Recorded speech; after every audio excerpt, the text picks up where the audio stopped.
I noticed this bulletin on the bulletin board that the Longshore Local was taking applications for their B list. Well, the party's position was that,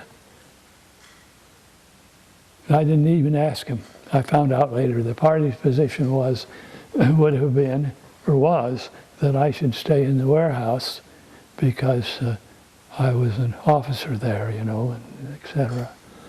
But I knew who was what on the waterfront by this time. And warehousemen were not it. And so the deadline for the application was noon that day. I got the application, took it back to my job at Griffith and Sprague.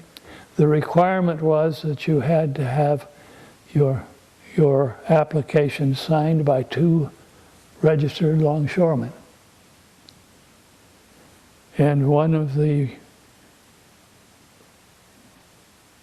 I got 2 of the guys who were there, who I'd been working with all this time, were both happy to sign it. And I went right back up and turned it in. And I made whatever cut they had to be called in as to be interviewed.